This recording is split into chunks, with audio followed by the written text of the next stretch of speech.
I always thought my school was strange, but I didn't realize how strange until the day the alien exchange students arrived. Our principal, Mr. Morris, stood at the front of the assembly room with a grin stretched too wide for comfort. He adjusted his tie nervously before tapping the microphone, which screeched, causing half the students to groan. Settle down, he said. Today, we are honored to welcome our first-ever participants in the Interstellar Exchange Program." Murmurs rippled through the crowd.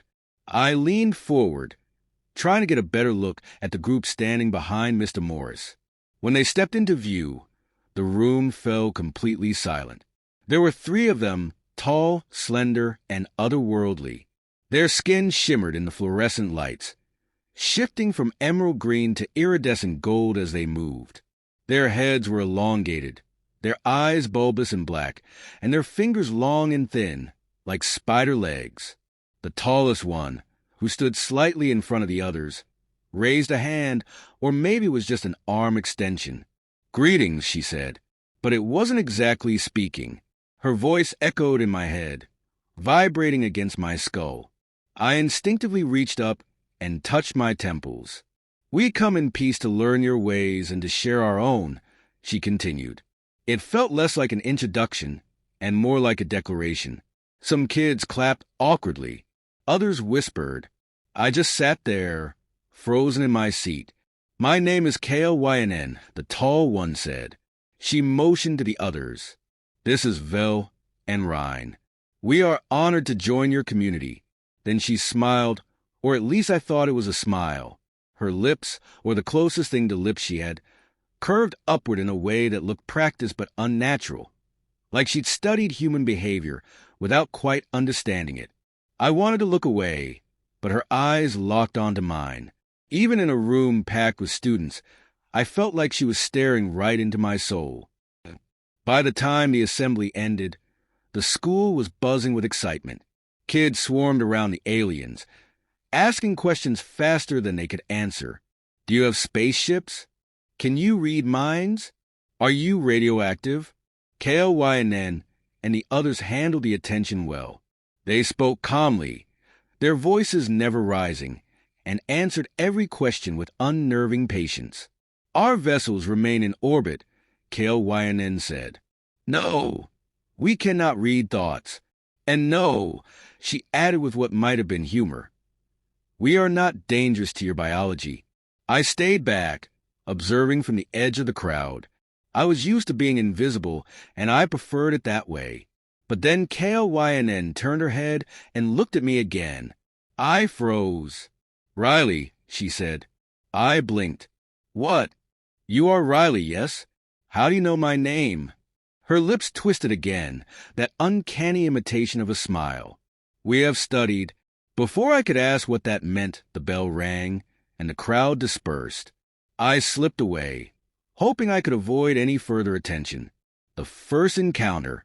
For the next couple of days, the aliens integrated surprisingly well into school life. They aced every subject, spoke perfect English, and even participated in gym class, though they seemed a little too flexible for comfort. But something about them felt off. It wasn't just the way their eyes never blinked or how they moved with eerie precision. It was the way they watched everything, like they were studying us, not learning with us. And for some reason, they kept watching me. At lunch, they sat near me. In biology, KLYNN chose a seat directly across from mine. During group projects, they always volunteered to work with me, no matter how hard I tried to avoid it. "You're imagining things," my friend Jenna said when I mentioned it. "Am I?" I asked, because KLYNN just answered Mr. Davison's question before he even asked it. Jenna shrugged. "Maybe she's just smart. You're overthinking it." But I wasn't. The more time I spent near them, the more certain I became that they weren't just here to learn our ways. They were looking for something, or someone, the question that changed everything. It happened during lunch 3 days after their arrival.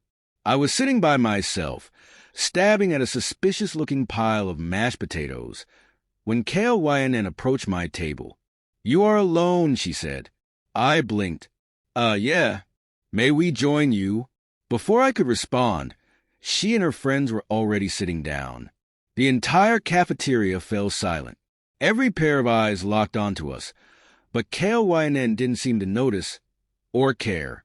She pulled out a small silver pod and pressed a button. A gelatinous blue blob emerged, wiggling like Jell-O. She pinched off pieces and handed them to Vel and Ryan, who absorbed the blobs directly through their skin. I stared, my stomach churning. What is that? Nourishment, KLYNN said. Would you like to try? No, thanks. I pushed my tray farther away. KLYNN tilted her head. You are uncomfortable. Maybe just a little. We mean no harm. I wanted to believe her. I really did. But something about them still set me on edge. Desperate to change the subject, I blurted out the first thing that came to mind. Do you know what a hippopotamus is? The moment the word left my mouth, everything changed. KLYNN froze. The blob of food slipped from her fingers and splattered onto the table. Vel and Ryan went deathly still, their shimmering green skin fading to an almost chalky white. What did you say? KLYNN's voice was barely a whisper. A hippopotamus? I repeated. Her chair screeched as she shoved back from the table. Vel and Ryan scrambled to their feet, knocking over their trays. We must leave, KLYNN said sharply. Before I could ask what was wrong, they were gone, leaving me sitting in stunned silence while the rest of the cafeteria erupted in whispers. Aftermath. By the time the final bell rang, the entire school was talking about what had happened. The aliens hadn't come back to class, and no one seemed to know where they'd gone. I tried to focus on my assignments, but my mind kept circling back to that moment. What could possibly make them so terrified of a hippopotamus? When I asked Principal Morris about it after school, he just gave me a tight-lipped smile and said, "The exchange students are adjusting. Don't worry about it." But I did worry. That night, I sat in my room, staring at my laptop.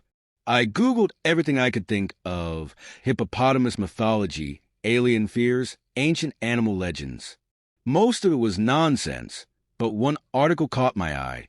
It described how some ancient civilizations believed hippos were guardians of rivers and gateways to other realms. I laughed nervously, but the more I read, the less funny it seemed. What if the aliens thought it was true? What if Earth's animals, especially hippos, weren't as ordinary as we believed? And what if KLYNN and her friends knew something we didn't? The cafeteria buzzed with its usual chaos the day after the alien students bolted out of the lunchroom. Trays clattered, voices overlapped, and the smell of pizza and burnt fries lingered in the air. But despite the noise, one thing was clear. Everyone was talking about the incident. Did you see their faces? Jenna said, as she plopped down next to me. They turned white, like paper. I poked at my tray of spaghetti, not looking up. Yeah, I saw. What did you say to them? I hesitated. Jenna was my best friend, but even I knew how ridiculous the truth would sound. I just asked them if they knew what a hippopotamus was. Jenna blinked. You're kidding. Nope. She leaned closer. Wait, do you think it's like an alien weakness or something? Like how vampires can't handle garlic? I rolled my eyes. I don't think hippopotamuses are cosmic kryptonite, Jenna. But I wasn't so sure. The way KLYNN and her friends had reacted still played over and over in my head. Their panic wasn't normal. It was primal, terrified. And the more I thought about it, the less funny it seemed. They haven't been in class all day, Jenna said. Do you think they're coming back? I shrugged, but the truth was, I didn't think so. The search for answers. By the time I got home, I was desperate for answers. My laptop sat open on my desk, and I started searching everything I could think of: hippos, alien folklore, ancient myths. Most of what I found was pretty ordinary. Hippos were aggressive, sure, but mostly toward humans and other animals in their territory. Nothing about them screamed space guardians or universal threats. But then I stumbled onto something strange. An old forum post buried deep in a conspiracy theory website caught my eye. It was titled, "The Beast That Watches from the Water." I clicked it. The user claimed they'd encountered beings from another world who called Earth's large mammals guardians. The post described how extraterrestrials believed certain animals were placed here by ancient beings to protect the planet from invaders.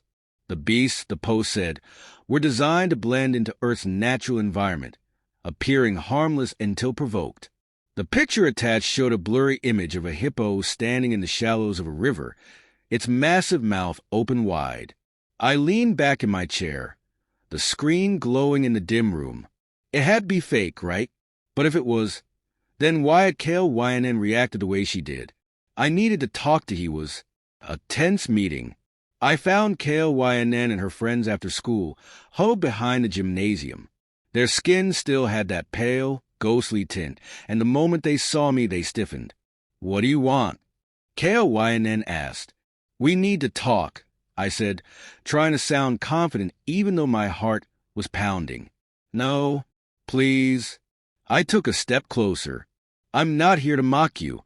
I just need to know, what's so scary about a hippopotamus?" HFY's bulbous black eyes flickered, like she was calculating whether I was worth the trouble. Finally, she gestured to the others, and they backed away, leaving the two of us alone. "You don't understand," she said softly. "Then explain it to me." HFY's eyes seemed to darken. "Long ago, our explorers came to this planet. They thought it was primitive, unprotected, easy to study. But then they encountered the Guardians." I frowned. "Guardians? Beasts left behind by an ancient race," she said, her voice trembling. "Powerful creatures designed to protect this world from intruders. The hippopotamus is one of them." I wanted to laugh, but something in her expression stopped me. "You're serious?" HFY stepped closer. "Do you know what they can do? They crush bones, tear flesh, overturn boats. Our kind barely escaped. We returned to our world and spread the warning. Beware the beasts that hide in water and mud." I swallowed hard. "But that's just instinct. Hippos aren't magical or anything. They're just animals. To you," HFY said, "but to us, they are something far worse. They are watchers. Watchers." She glanced around as if afraid someone or something might be listening. "They are aware, Riley, aware of intruders. And they judge." My skin prickled. "Judge what?" "Whether we belong." A dangerous plan. I didn't know what to believe, but I couldn't shake HFY's words. What if she was right? What if hippos, or something using them, really were watching us? The only way to know for sure was to see one up close. I suggested the idea to HFY the next day, and to my surprise, she agreed reluctantly. "But we must not anger it," she warned. After school, we met at Miller's Swamp, the local wildlife preserve where a small group of hippos had been relocated a few years ago. HFY and her friends kept close, their pale skin blending with the fading sunlight. "There it is," I said, pointing through the brush. The hippo was half submerged in the muddy water, its massive body rippling as it shifted. HFY stiffened. "It sees us." "It's just looking around," I said. But even as I said it, my heart raced. The hippo's eyes did seem locked on us. Suddenly, it snorted and rose to its feet. Water poured off its thick hide as it turned and started toward the fence that separated us. HFY gasped. "It knows?" "Relax," I said. "The fence will hold." But the hippo charged, slamming into the barrier with enough force to rattle it. HFY and the others screamed and stumbled back. "We need to leave," HFY cried. I grabbed her arm. "Wait, it's just being territorial." But HFY wasn't listening. She and her friends bolted for the trees, their glowing skin fading into the shadows. I turned back to the hippo, my heart pounding. It stared at me, its mouth opening wide, and for just a moment, I swore I saw something ancient and intelligent, staring back. The fear takes root. That night, I lay awake, staring at the ceiling. Kalenen's words haunted me. They are watchers, and they judge. I wanted to believe it was superstition, that hippos were just big, dangerous animals and nothing more. But the way that hippo had looked at me, the way it moved, I couldn't sleep that night. The memory of the hippo's unblinking stare burned in my mind. I kept picturing its massive jaws, the ripples in the water, and the way KLYNN and her friends had fled like their lives depended on it. But what haunted me the most was the look in KLYNN's eyes. Pure, unfiltered fear. By morning, I knew one thing for sure. I couldn't let this go. The confrontation. The next day, I cornered KLYNN and her friends before class. They tried to avoid me, but I wasn't about to let that happen. "Tell me the truth," I said, blocking KLYNN's path. "What are you so afraid of?" She glanced around nervously. "Not here, then where?" KLYNN hesitated before nodding. "Meet us after school. Behind the library." I showed up early, pacing nervously until KLYNN and her friends appeared. Their skin had returned to its usual shimmering hue, but they still seemed uneasy. KLYNN didn't waste time. "You don't understand what you're dealing with," she said. "Then make me understand." KLYNN exchanged glances with Vel and rhymed before speaking. "Our ancestors came to this planet thousands of years ago," she said. "We were explorers, searching for resources and knowledge. But when we landed, we discovered something unexpected. Guardians." I folded my arms. "You mean hippos?" "No," KLYNN's voice dropped. "Not just hippos. Creatures disguised as animals. Sentinels left behind by beings far older than your species. Older than ours." She paused, letting the words sink in. "The Sentinels are not what they seem. They watch, they protect, and they destroy anything they deem a threat." I shivered. "And you think Earth's animals are what? Weapons?" "More like soldiers," Vel said softly. "Silent, patient soldiers." I wanted to laugh, but their expressions told me they weren't joking. "You saw how it reacted," KLYNN continued. "It knew what we were. It felt our presence." I frowned. "Then why didn't it attack me?" KLYNN hesitated. "Because you belong here." I didn't know how to respond to that. Digging deeper. After our meeting, I couldn't focus on anything else. I skipped dinner and went straight to my laptop, determined to find more evidence.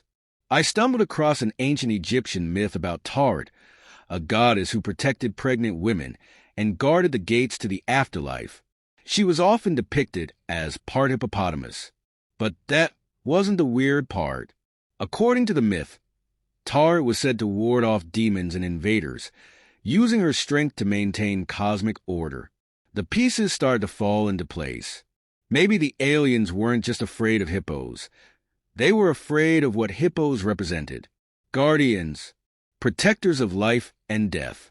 And maybe, just maybe, gatekeepers to something far more powerful. Testing the theory. The next day, I decided to test KLNN's theory. I convinced her and her friends to come with me to the wildlife preserve again. This time, I brought something different, a mirror. KLYNN eyed it suspiciously as we approached the fence. "What is that for?" she asked. "You said they judge, right? What if they're not just watching us? They're looking for something." She didn't seem convinced, but she didn't argue either. We stood by the fence, waiting.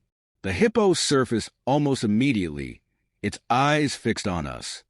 "Hold this," I said, handing KLYNN the mirror. She hesitated but took it. As soon as she held it up, the hippo reacted. It rose higher out of the water, nostrils flaring. Its mouth opened, revealing massive teeth, and then it stopped. Its gaze locked onto KLNN's reflection in the mirror. "What's it doing?" she whispered. "I think it's testing you." The hippo didn't move, didn't blink. It just stared. And then, without warning, it let out a deafening bellow and slammed its body against the fence. KLYNN dropped the mirror, shattering it. She screamed, and this time I ran with her. The revelation, We didn't stop running until we were far from the swamp. KLYNN collapsed against a tree, gasping for air. It saw me, she said. It knew. Knew what? She looked up at me, eyes wide. That I don't belong here. Her words hit me like a punch to the gut. What are you talking about? KLYNN's voice trembled. The Sentinels don't just protect this planet. They protect the balance. Anything that disrupts it, anything alien, is a threat. I shook my head. That's crazy. Is it? She gestured wildly. You saw how it reacted. It doesn't trust us. I wanted to argue, but deep down, I knew she was right. The warning. After that day, KLYNN and her friends avoided the wildlife preserve. They avoided me, too. The tension at school grew worse. They no longer tried to blend in. Instead, they stuck to themselves, whispering in their strange language and shooting nervous glances at the windows. Then, 3 days later, they were gone. No explanation. No goodbye. Just gone. The principal claimed their exchange program had ended early, but I didn't believe it. I knew the truth. They left because they were afraid of what the hippos represented, afraid of what Earth might be hiding. The final test. I went back to the preserve one last time. The hippo was there, as always, watching me. But this time, I didn't feel fear. I stepped closer to the fence, staring into its eyes, and for just a moment, I thought I saw something, a flicker of recognition. Maybe it was my imagination, or maybe it wasn't. But one thing was certain. Earth wasn't defenseless. And whatever secrets the hippos guarded, I hoped I'd never have to find out what they were protecting us from.